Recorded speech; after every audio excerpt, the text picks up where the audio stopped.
We get a lot of calls from people who want to know what they should tell the insurance adjuster. And the first thing you need to understand is that there are at least 2 insurance adjusters involved. And the answer is different depending on which one you're talking to.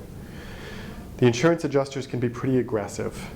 So this is why we get calls, because people have gotten 12 calls over the course of a week or 2 and they want to know what to say.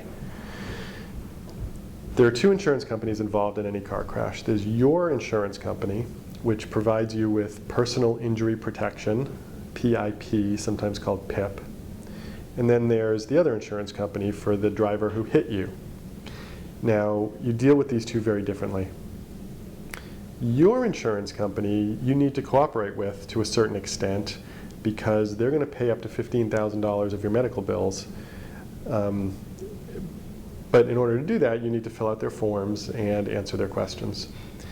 Now, the one thing I would say with your own insurance company, even though they're supposed to be on your side, is don't give them a recorded statement. Now, the reason for this is that a recorded statement can only be used against you. It can never be used in your favor. Sometimes your insurance company is going to insist on it. Some of them do that sometimes without real rhyme or reason. And if they do, it puts you in a tough spot, because if you refuse, they may stop paying your medical benefits.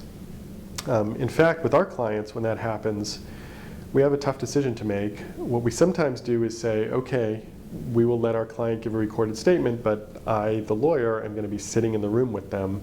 And if you ask them any inappropriate questions, I'm going to put a stop to it and advise them.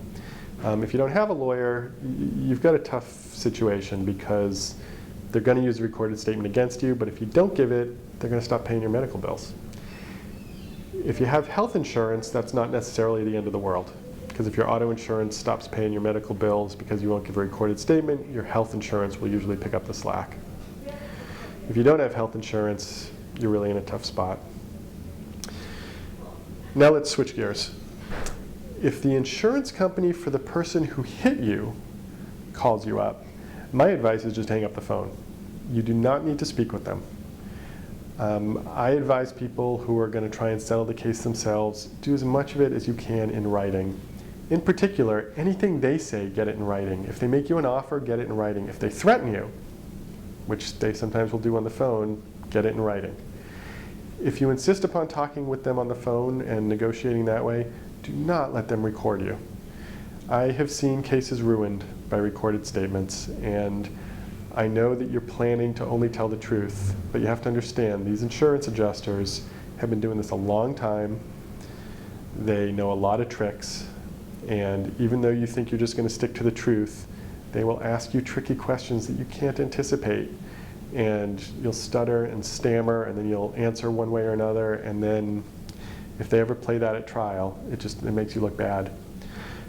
So please, don't give a recorded statement to the other insurance company, and don't give a recorded statement to your own insurance company unless you really have to.